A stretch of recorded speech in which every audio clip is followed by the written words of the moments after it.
What's up, everybody? It's the Hardy Construction. You can find us at hardyconstruction.tumblr.com, youtube.com/hardyconstruction, as well as facebook.com/the Hardy Construction with yours comp, and glass of human feces. And today we're talking The Walking Dead Season 7 mid-season finale and the whole season leading up to it. Feces is correct.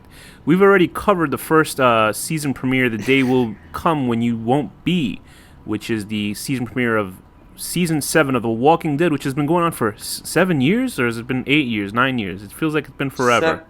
Well, the 7 seasons would imply 7 years. My math not that good. That's why me speak English this way. So, the episodes we'll be talking about today are The Well, The Cell, Service, Go-Getters, Swear, Sing Me a Song, and Heart Still Beating.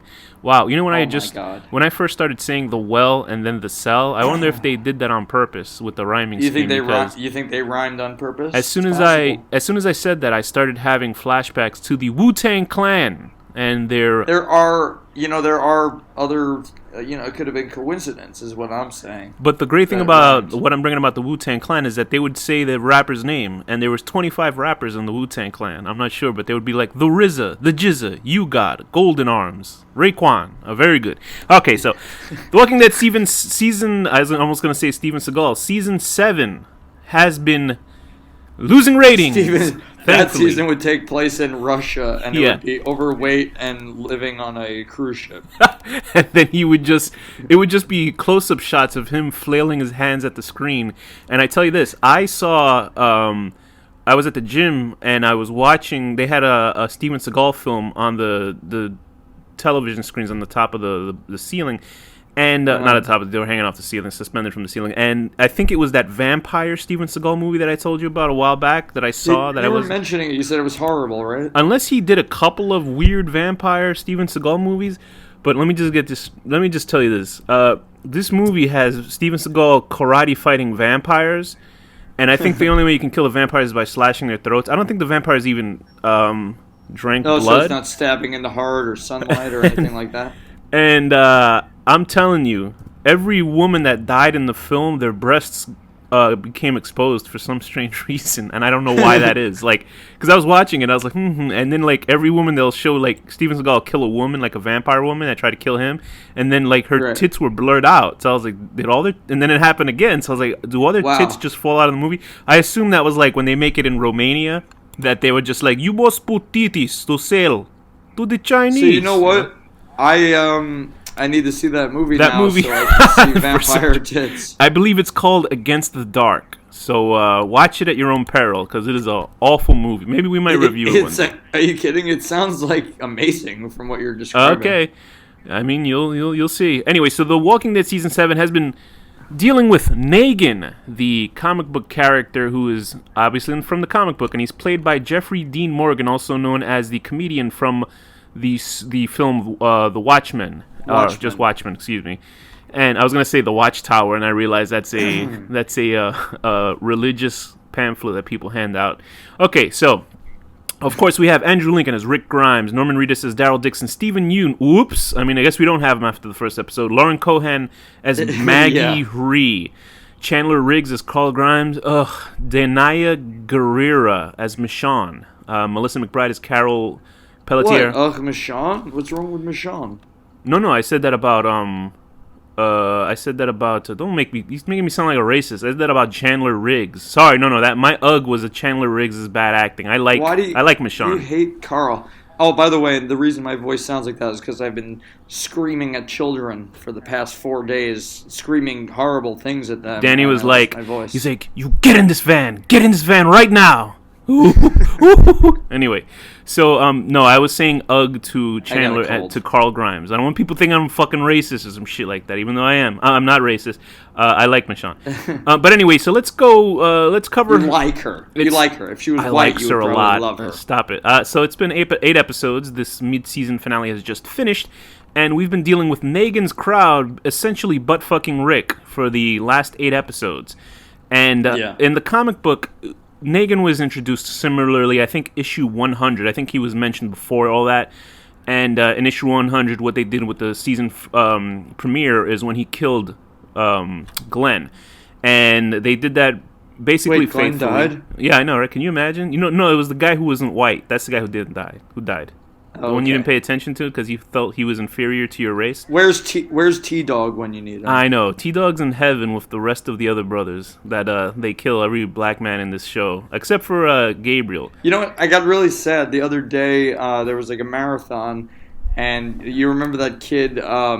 I can't even remember his name, but he's in Everybody Hates Chris or something. Oh, right, him. Yeah, I actually liked his character. Yeah. And he was awesome, and they killed him in like 2 episodes. Yeah, I know. I figured reason. I wanted them to like actually let him. But that's because they kill a lot of the black male characters in the show for some reason. That's like, what remember, the hell is with that? Like seriously, I'm telling you, it's what's his name? It's the guy who writes the comic book, Robert Kirkman, and sits in his white hood. Robert Kirkman's in the KKK. He was like this. He was jerking off when Trump was like winning. He was like, yes, my white. Oh, anyway, I kid people. And we love everybody. Came and it fell on a piece of paper and formed a new comic.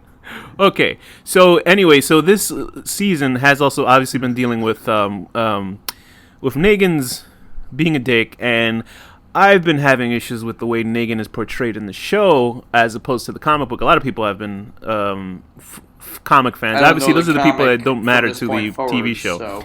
Yeah, you don't. You stopped after issue 100. It bothered you that much? Yeah, although I got a friend who's going to be lending me all of them, so I'm going to be reading. Okay, good. So we're dealing with Negan, and how would you describe Negan, since you only saw him in one issue and he was sort of I sort of remember that issue that he's sort of, I mean, he's essentially stayed the same in the comic as he has in the in that one issue, he was very much how he was in the episode. Do you feel like in his inflection and his tone, like how do you feel Negan is in his approach of the Jeffrey Dean Morgan's approach of the character Negan in the show? Like how does he come off to you? He's just such an asshole. Like right. He's just like having fun being the biggest asshole he can be. Right. There's a thing about that's different from the comic book and the show, and I'm telling you, I don't know why. Like a physicality shouldn't bother me if the acting's really good, and he's a very good actor, obviously Jeffrey Dean Morgan. But the thing is, like obviously, if you saw Watchmen, you see how very good of an actor he is in that film. He had a lot of range that he got to play with in that movie. But in the show, and it's a physicality thing. He is so fucking slim in this show. I can't. Like, it literally bothers me. Like it bothers me how thin he is in the show. And I remember hearing that he got thin for a play that he was in, and that's why he had the facial hair originally as Negan in the beginning of the show, because he never had facial hair in the comic book, as far as I remember. And I don't know. They had a flashback, couple of issues about Negan's like his origins. So I don't know if he had facial hair there either. But anyway, in the show, he's just very slim and skinny. And I can see a guy... He shaves off his facial hair. Right, no, and that was good. I actually thought that was fine. He needs to bulk up a little bit more. But that's just like a nitpick about the physicality of the actor, which, it should be on the strength of his acting.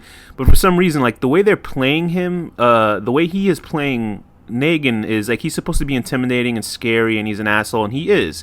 In the comic book, it teeters between that, like, where he's, like, an asshole, and he doesn't, he's a shithead. Not a shithead like he's stupid or anything like that, but he's likable enough as a villain, you know what I mean, that you want to see him, redeem himself, I guess.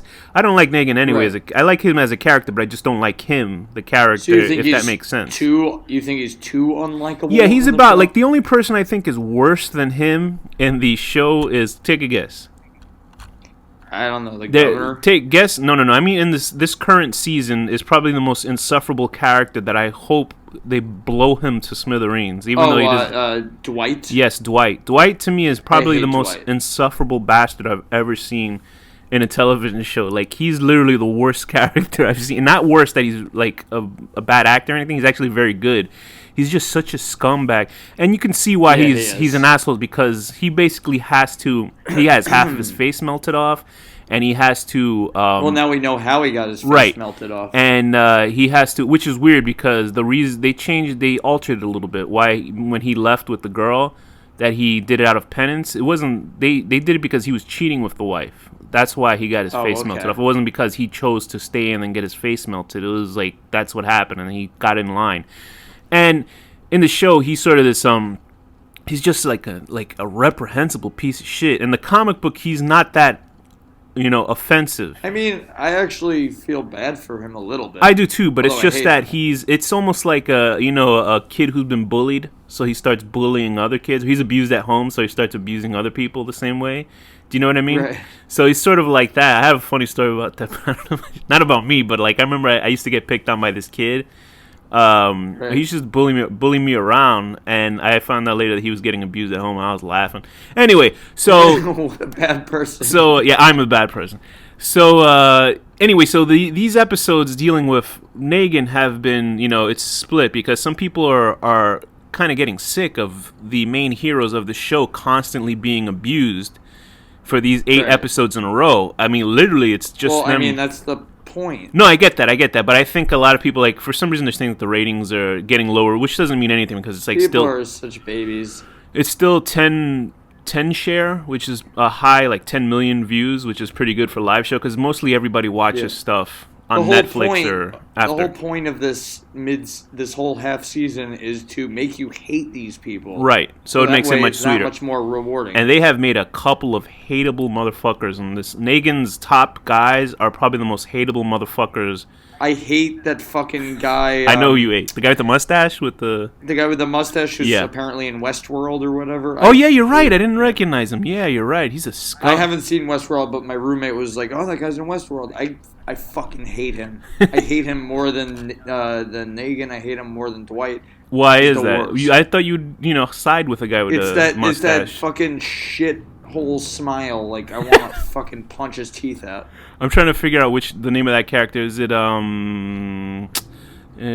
okay? So that was the episode when they were dealing. all of the thugs are hateable, but that's the worst one. And they nicely introduced a female thug that is a complete asshole as well. The one that just recently shot the girl, asshole. and she's a Latina, so good for her. They have the two opposite Latinas. They have the very and they had Latina on Latina crime. They did. They had the exquisitely hot. Why can't we all just get along? They had the exquisitely hot. What's her face? Our sweetie pie, the cute Latina, Rosita. And I guess they wanted to even when they try to ugly her up, she's still hot. You know what I mean? They give her a scratch on the face. That doesn't bother me. They could cut half of her. They could cut off her nose, and she'd still be hot. She's amazing. In fact, it turned me on. Anyway, so she's very hot. Is that how I sound right now? No, that's how I sound when I see her with a scratched face. Any one woman. So let's go through the episodes. The day that will come, the first episode we talked about that. The Well is when Carol and Morgan arrive to the kingdom, and they deal with Mr. Ezekiel, who is in the comics. I was wondering how they were going to pull this off, and I remember seeing the trailer for it. Is it accurate to the comic? From what I remember, yeah, like I think a crazy sort of thing like that. All I know is when I saw in the comic, he had Ezekiel's this guy who's a theatrical. I don't even remember how he sort of explained how he was like he did in the show. You know how he sort of cut through all the bullshit at the end of the episode and was talking to Carol? Yeah. And he was like, I used to be an actor and all this bullshit. If I remember, that's what he said. In the comic, I think he's just sort of like that. I don't remember. I assume that's what they did. I just sort of was like flashing through the comic during that time. I just sort of read through a comic book, you don't have to explain as much as in a TV show. Right. It's more, I actually think, no, I get what you're saying. There can be a lot of exposition, and the comic book for Walking Dead has a lot of exposition as well. This show doesn't have that much exposition, but they have. A comic book is a comic book. It could be far out there. This is a TV show. That's right. With real humans. And Ezekiel's actually a little bit heftier, and I believe older in the comic book. And I liked him in the comic book, and he eventually ends up in a relationship with Michonne. So I don't think that's going to happen here. I wonder how they're going to resolve. I was wondering, how are they going to end up? I just don't think that's going to happen because Michonne and Ezekiel hook up because there's sort of these two powerful, African American characters. I don't know. I got to say that whole fucking phrase, but they're these powerful characters, and they just kind of hooked up together. And Michonne is still a little bit, in her own shit, and she doesn't want to deal with people still in the comic book. But Michonne is with Rick, right. So Michonne is with Rick, and I was like, I wonder how they're gonna end this. Then I realized they're probably not because Rick has been with Andrea since for a while in the comic book. So I was like, okay, that makes sense because Michonne is essentially probably just gonna be like Andrea is in the comic book because Michonne is still Michonne how she is in the comic. She's still a badass, but essentially she's taking over Andrea's place as being like this sort of alpha The female. right hand. Yeah, right. She's like the alpha basically. female of the thing. Besides Maggie, who becomes her own alpha female. Essentially, everybody in the comic becomes an alpha male or female, or alpha whatever you want to call gender binary, whatever. So, what did you think of Alpha human. Ezekiel? Well, alpha whatever. So, what did you think about Ezekiel and the episode with Carol and Morgan? It seems like Carol is now going to go through Morgan's way of just not wanting to deal with people, which drives me insane because they're probably the most well versed in fighting characters. But go ahead.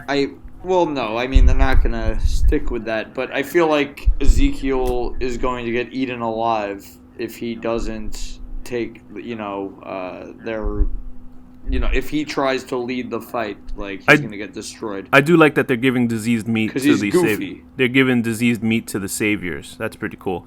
And I remember when I first read the comic and I saw that they had Ezekiel had a tiger with him, and I was like, uh-oh. Like, I was like, how are they going to do this? And as soon as I saw it in the trailer... The tiger looked fine to me. When I saw it in the trailer, I was like, oh boy, because it looks like a CG tiger to me. That's what it looks like to me. Anyway, so I thought the tiger looked great. Good for you. So I thought that was okay. The Cell. This is an episode where we're seeing Daryl essentially being beaten down. And what did you think of that? I thought it was an interesting episode. I sort of like Daryl in the show himself. To me, is sort of boring because he's sort of like a non-speaking main character in a video game. You know, when you walk him around and other characters talk to you. Right. That's how Daryl is to me. He's just the gun that you are controlling. But when Daryl is in his own episodes, I actually find them pretty good. Like the episode when he had to deal with when he first met Dwight. I thought that was a good episode. And Dwight kind of fucked over everything. So I like this. It was cool. This episode was cool, but it was definitely dragged out. Like, it could have been half the episode. Yeah, okay. So after that was the episode Service. So as grieving survivors struggle to come to terms under Negan's rule, Negan and the Saviors arrive in Alexandria days ahead of schedule for their first offering. I'm telling you, I don't remember this episode. They make a majority of their furniture. Okay, so this is when they take everything. And then they burn the beds at the end of the episode. They leave them in the street. And, basically it's just... Right. Make Rick feel like an asshole. Whatever. There's a lot of communities. It's kind of hard to keep track of all of them. Okay, so this is now it's episode 5. Go-getters. Rick and Aaron leave Alexandria to scavenge supplies for Negan's next visit, while Carl accompanies Enid to the hilltop to visit Maggie. Meanwhile, Maggie and Sasha recover at the hilltop where Gregory is furious. Okay, so this is the episode where Gregory has to deal with that asshole savior. And they try. I hate Gregory. I hate him. Oh, the leader of the Alexandria. No, not Alexandria, of the hilltop. So he's so disgusting. He's a very good actor. That guy is a very, very good actor. He's to me, his acting in this reminds me of how good an actor the guy who plays Morgan is, because there's a part where he has to act bad. Remember, he has to act like he doesn't know what's going on, like he's surprised that that they try to kill Negan, and it was one of the best good actings of bad actings I've seen. So he's very good. The guy playing Gregory is very good. He's a scumbag, and you'll see what happens to him in the comic book, what happens in the show. Hopefully they'll keep it interesting because he's essentially the same. He's a bit fatter in the comic book. Is it satisfying? Just tell me that. I won't say. You'll see. Remember, Negan is still around, so I mean, it depends on what kind of satisfactory feeling you have on this kind of thing. Anyway, so that was good. I thought that was a decent episode. I'm not too crazy about this season so far myself because it is just sort of repetitive. Obviously, the show is always repetitive, but this is super repetitive with Negan just kind of being an asshole every 5 seconds and his overacting and stuff like that. Okay, so there is also Swear.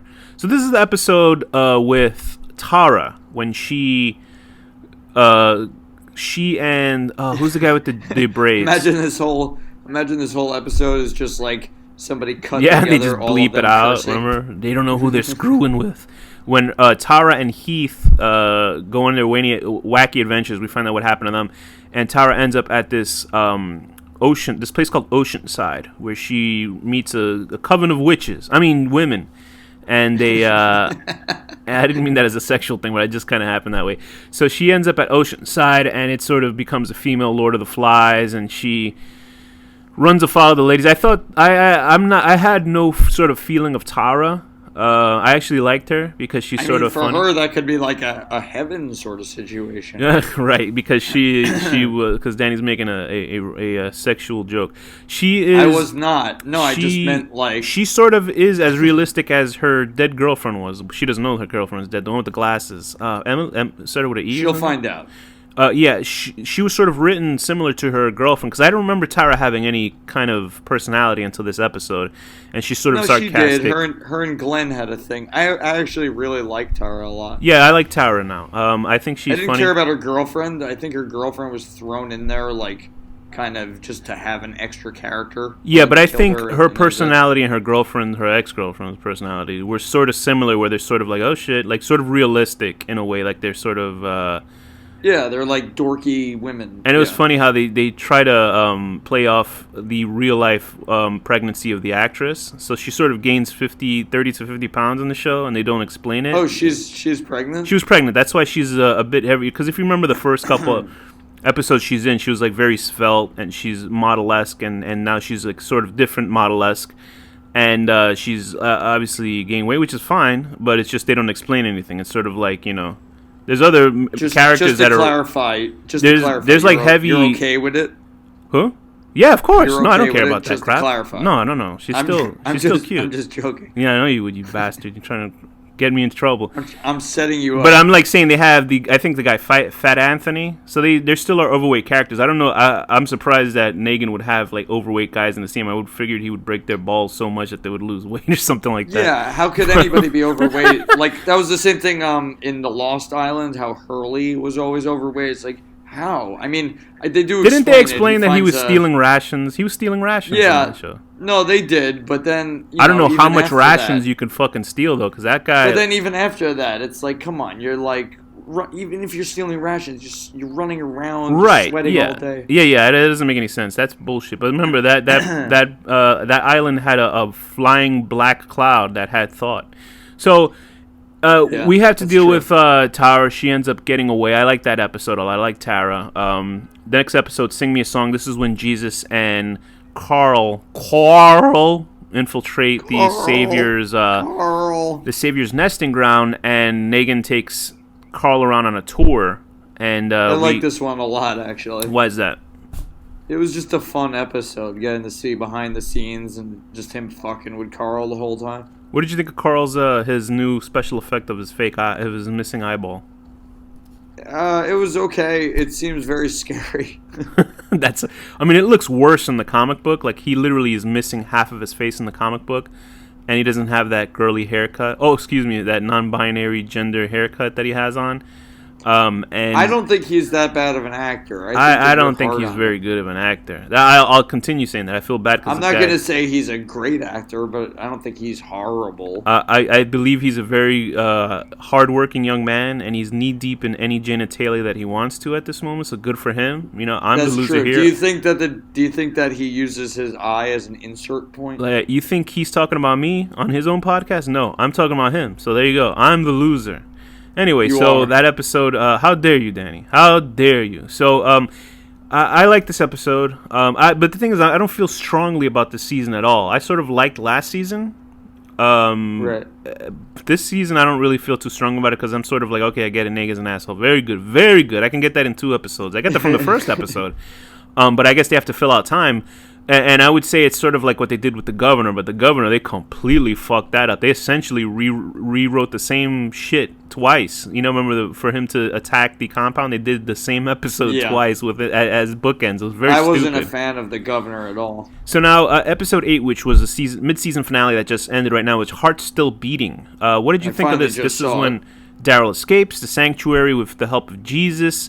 And Rick and Aaron return. They have Rick and Aaron. I like Aaron. I don't like when he gets hurt. I feel bad for him. They're basically asking for a lot of trouble because, they want to fight, whatever. But the second that they realize that Daryl is gone, they're gonna go back there. Of course. And so that's setting up in the comic book. The next episode is gonna be a fight. Like of course, the Walking Dead for a while when it was dealing with this arc of the storyline. It was called All Out War. So this is basically when I think Rick teamed up Alexandria with the Hilltop and who was the other group? Hilltop and some other group. I guess they're putting in Oceanside because I don't remember Oceanside in the comic book at all. And I guess he's going to team up all 3 of them to fight Negan. So this was Rick getting his balls back. And they dropped back out. Yeah, that's Rick's name. They had turned into ovaries at one point. That's Rick's name. Oh man, is that what you're saying? That women are weak, so they don't have their balls? No. Oh no, my no. God! I'm saying Wow, that did you hear that? He tried to get me in trouble with saying an overweight woman is not sexy, and look at him. He says they not even have fighting power. I'm saying that he's disgusting, like certain plants. Down with the patriarchy, he's like certain types of plants. Cis scum, go to hell. There you go. Very good. How you like that? So anyway, yeah. Anyway, so. What did you think about the mid-season finale? Like all of it, like when they dealt with Rosita's little boy toy, Captain Handsome, when they cut out his guts. It reminded me of I was glad he died. It reminded me of the Toxic Avenger when the Toxic Avenger punched the mayor in the stomach, and he said, "Let's see if you have any guts." It was essentially the same scene from that film in this episode, and he also did look a little bit too like Negan could see through his bullshit. Like from the first second, well, he was like, he's a little slimy ass. Yeah, and that effectively ended that whole family from the show. I actually liked the mother and the father of his. They were his good. mother would have been very ashamed of him. Very much so. And anyway, so yeah, as a politician, you would have to play that shit much smarter than the way he did. He did it very stupidly. Like he was like acting scummy. You know what I mean? He had to be like a Grima. He needed a Grima worm tongue or something like that. Like to do it, have a really obviously gothic evil man talking to him on his side. Yeah, where was oh I can't think of it. I can't think of his name right now. The guy that's Chucky and Brad Dourif. Yeah, where's Brad Dourif when you need him? I don't know. He's probably doing the Chucky remake right now. Anyway, or the Chucky sequel film. So, so we're dealing with Negan now, and it is setting up the all-out war, which I'm glad, thankful that they're going to do. Hopefully it gets concluded at the end of the season. It seems like this kind of show would stretch it out, and I don't know. I don't think, I think that there will be a conclusion, but I don't think it's the end of this tension. I think that the saviors will still be there, and I think that Negan will still be there, but maybe he'll be imprisoned. Like I feel like I heard that happens, but I don't want to spoil it. They foreshadowed something in the episode, one of the episodes of last season, that I think is pretty much what happens in the comic book. And I was like, okay, because as soon as I saw what I saw, and you can see it actually happens again in this episode, it's foreshadows. And it's I'm not going to point out which one it is. I want you to tell me after the episode. But it's essentially what happens in the comic book. And I was like, okay, it's nice that they put that in there because you can see what happens. And there's also this theory that Daryl has been doing Morse code with his eyes, with his winking or blinking. That when he first took him, I think first 2 episodes or 3 episodes, because they showed a wall that had a Morse code poster, like basically after that scene while Daryl was blinking weirdly and stuff like that. Morse code to who? No, because Negan had Daryl, and Daryl was sort of blinking, and Rick was looking at them. So that's like a theory. Oh, I see. So maybe he's telling them, I don't know, area to go to. Anyway, so I liked this episode. I thought it was good, and it was good to see them all come back together. It was so funny because I was watching it, and it froze when it showed Maggie on the roof of the thing, and it literally froze for like a minute or 2 minutes, and I changed the channel and came back, and everybody was hugging each other, and I was like, what happened? I didn't see what happened. All that happens is she sees Rick and stuff coming up to the gate. But did Rick obviously ran into Daryl, right? Because Alexandria or Rick, Hilltop or wherever they But Rick introduced himself to Daryl again or something? I don't know, because I didn't see any of that shit. I was just like, Daryl came wandering in with Jesus. Oh wait, actually, yeah, exactly. Okay, all right. Jesus came too. They kind of all just converged at the same point. Okay, that's fine then. So now I know. But so essentially, they're all going to set up and probably head over to the hilltop and try to convince Gregory that they can destroy the bad guys again. Well, Gregory's fucking done.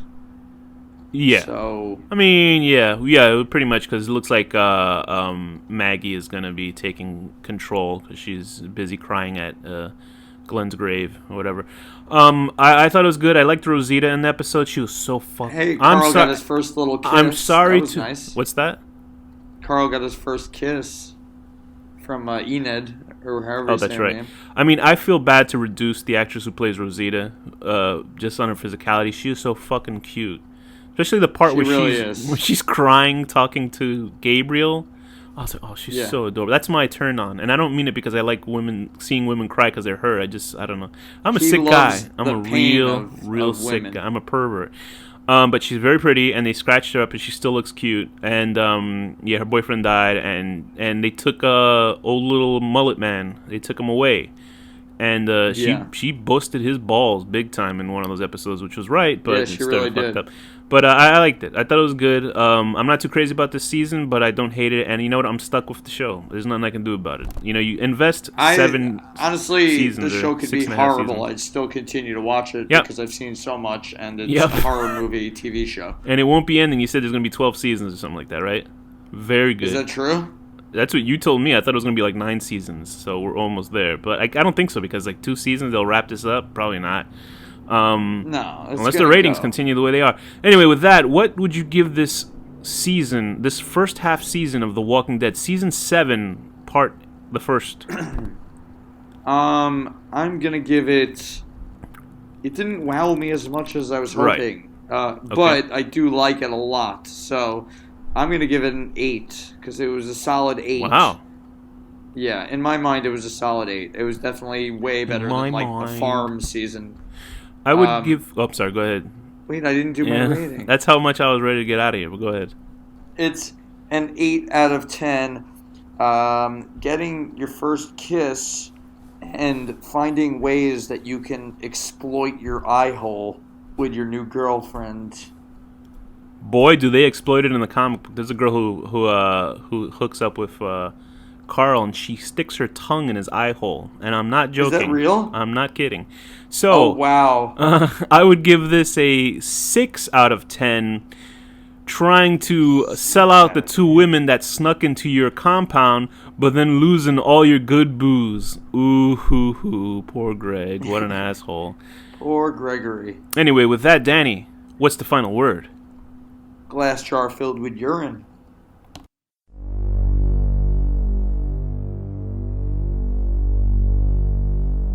The horror deconstruction.